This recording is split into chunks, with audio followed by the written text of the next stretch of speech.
मध्य प्रदेश के प्रभारी बने अखिलेश यादव। जी हां, भारतीय युवा कांग्रेस के राष्ट्रीय सचिव व युवा कांग्रेस गोवा के पूर्व प्रभारी अखिलेश यादव की अच्छी खासी कार्यशैली को देखते हुए राष्ट्रीय कार्यकारिणी समिति ने उन्हें मध्य प्रदेश युवा कांग्रेस का प्रभारी नियुक्त किया है।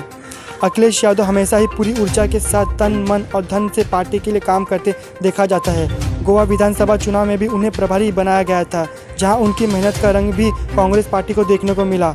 शायद यही वजह है कि वही ऊर्जा और जोश को देखते हुए पार्टी ने एक बार फिर उन्हें मध्य प्रदेश का प्रभारी नियुक्त किया है। इस नियुक्ति के साथ ही अखिलेश यादव का सामाजिक संगठनों व पार्टी के लोगों ने उनका अभिनंदन किया है। वहीं वे मध्य प्रदेश में होने वाले नगर निकाय चुनाव के लिए वहां से रवाना हो गए। देखिए, आपको पता है कि भाजपा का काम है कि जो निर्वाचित सरकारें होती हैं उनको किसी भी तरीके से धन बल, और अब तो एक नया नाम आ गया ईडी, जिसके दम पर ये उन सरकारों को हमेशा से निर्वासित करते आए हैं। और ये लंबा इतिहास है, इसमें कोई ये नहीं है। 2014 से जब से भाजपा की सरकार आई है उनका यही काम है और वो यही कर रहे हैं। सो ये जो सरकार है ये व्यभिचार की सरकार है, जिसमें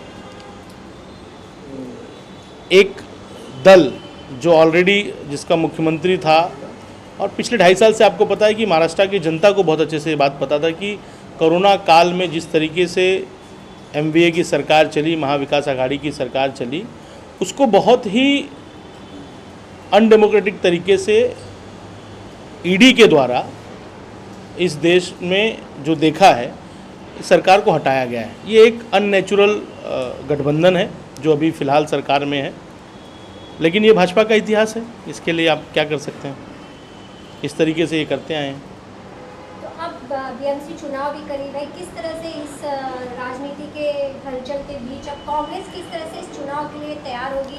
क्योंकि यहाँ भी शिवसेना किसका है, इसकी लड़ाई चल रही है, क्योंकि शिंदे जी ने जिस तरह से कहा है शिवसेना हमारी है, उद्धव जी का है कि हमारी है। अब इसी लड़ाई के बीच किस तरह से कांग्रेस भी किस तरह से अपनी तैयारी को बीएमसी देखती है? देखिए, कांग्रेस की पूरी तैयारी है।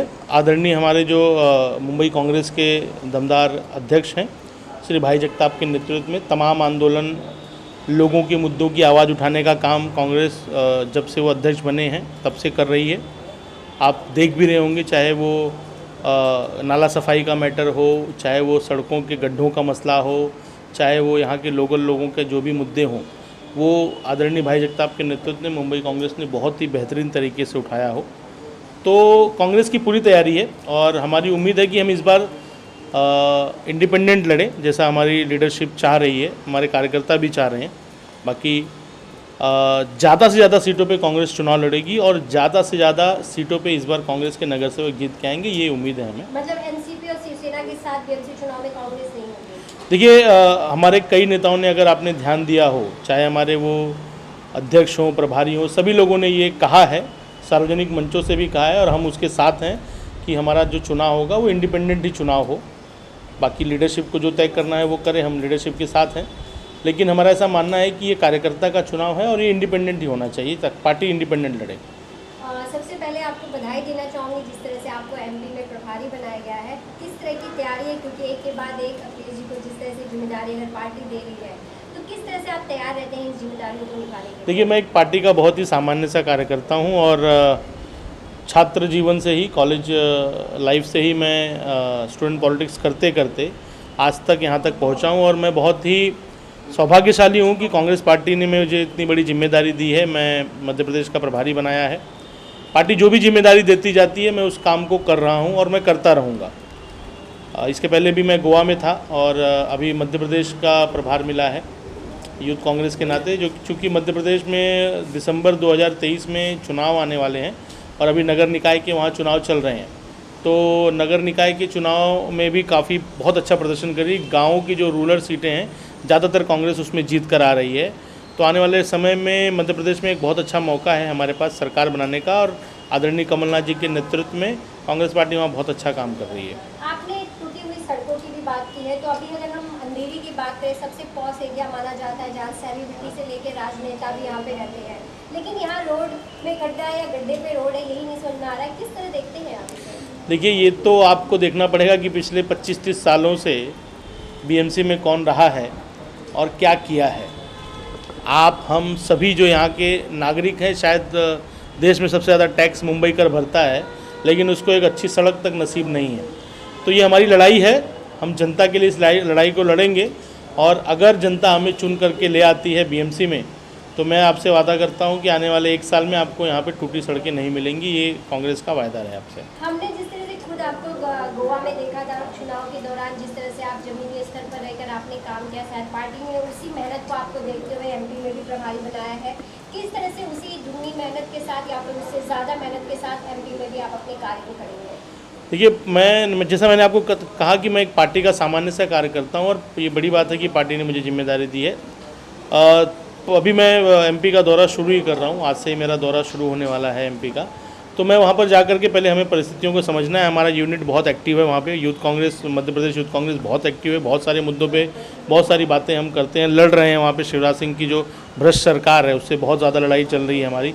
कई बार लाठीचार्ज हुआ है, हमारे कई साथी घायल हुए हैं, और काफ़ी जद्दोजहद वहाँ पे लगा, और उसी जद्दोजहद को, लड़ाई को, संघर्ष को हम बढ़ाएंगे, और जो भ्रष्ट शिवराज मामा की सरकार है उसको उखाड़ कर फेंकने का पूरा काम यूथ कांग्रेस आदरणीय कमलनाथ जी के नेतृत्व में वहाँ पर करेगी। आपने यूथ कांग्रेस की बात की है, दिल्ली में भी जिस तरह से हमने देखा आप वहाँ पे आप भी मौजूद थे, और श्रीनिवास जी जिस तरह से लगातार पुलिस की लाठियाँ उठा रहे हैं, पैर से भी मारते हुए वीडियो जहाँ सामने आया था, किस तरह से यूथ कांग्रेस इस एक्टिव में इतनी ही ऊर्जा के साथ जनता की मांगों के लिए, जनता की समस्याओं के लिए आगे जिस तरह से लड़ती रही? देखिए, आदरणीय श्रीनिवास बीवी जी को इस देश की जनता ने खिताब दिया है, वो ऑक्सीजन मैन ऑफ इंडिया का खिताब है।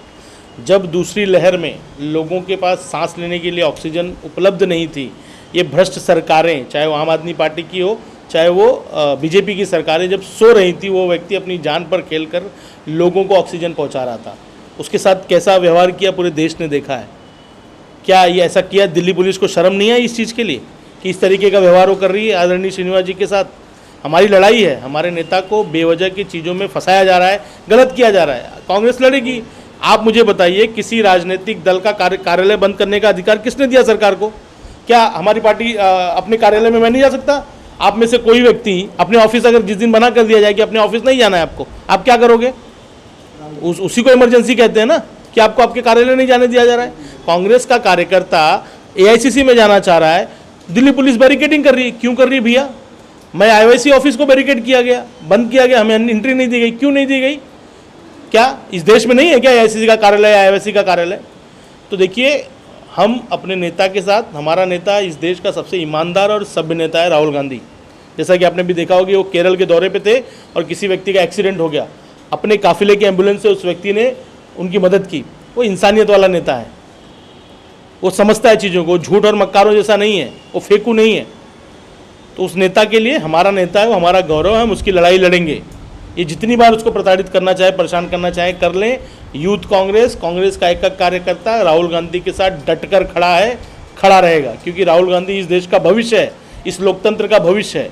वरना तो मोदी सरकार और अमित शाह ने कोई कसर नहीं छोड़ी इस लोकतंत्र को बेचने के लिए। तो आपने कहा कि जिस तरह से राहुल गांधी जी के साथ आपकी काफ़ी फोटोज भी देखी गई हैं, सोशल मीडिया पे आप काफ़ी एक्टिव रहते हैं। जब आप उनसे मिलते हैं या जब अपने वो कार्यकर्ताओं और पदाधिकारियों से मिलते हैं, तो राहुल गांधी जी की क्या सोच होती है, क्या चर्चाएं होती हैं उनकी? देखिए, राहुल गांधी जी को बहुत चिंता है। आप भी देख रहे हैं कि मोदी सरकार के खिलाफ अगर कोई व्यक्ति बोल रहा है तो वो अकेला राहुल गांधी बोल रहा है। देश के सारे इंस्टीट्यूशन बिक गए हैं, सारे इंस्टीट्यूशनों में आरएसएस का कब्जा हो गया है। उसके खिलाफ अगर कोई देश में बात कर रहा है तो इकलौता नेता है जो राहुल गांधी बात कर रहा है। कोई विपक्ष के नेता को देखा आपने बात करते हुए? नहीं। क्यों? क्योंकि सब ने चोरी की हुई है। राहुल गांधी ईमानदार नेता है, इसके लिए उसको फंसाया जा रहा है और हम उसके साथ खड़े हैं। और आज वो इस देश को ऐसे नेतृत्व की जरूरत है जो ईमानदार हो, जो समझे। आपने भी सुना होगा कि देवेंद्र फडणवीस का ईडी की सरकार है। क्या मतलब है इसका? ईडी को कांस्टेबल बना दिया है, पुलिस स्टेशन बना दिया है। पहले कोई, आज से 2014 के पहले कितने लोगों ने ईडी का नाम सुना था? आप में से किसी ने सुना था? नहीं सुना था। लेकिन आज ईडी गली गली है। मतलब अगर कोई चोरी भी हो रही है, कोई डकैती भी हो रही है, तो उसके लिए ईडी। क्या बीजेपी के नेता ईडी उनकी जांच नहीं होनी चाहिए? अच्छा, अब जितने ये नेता थे, उसमें प्रताप सरनाईक एमएलए थे, उनके खिलाफ ईडी की जांच थी। क्या होगा उसका? अब एकनाथ शिंदे, क्या होगा?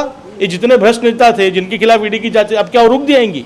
क्यों भैया? तो आप चाहते हैं कि अगर वो अब उनके साथ आ गए तो उनकी ईडी की जांच आगे क्यों रुकनी चाहिए ईडी की जांच? ईडी की जांच क्यों रुकनी चाहिए? कोई व्यक्ति बोलेगा उसके पीछे ईडी भेज देंगे, ये क्या लॉजिक है भैया? ऐसे लोकतंत्र चलता है क्या?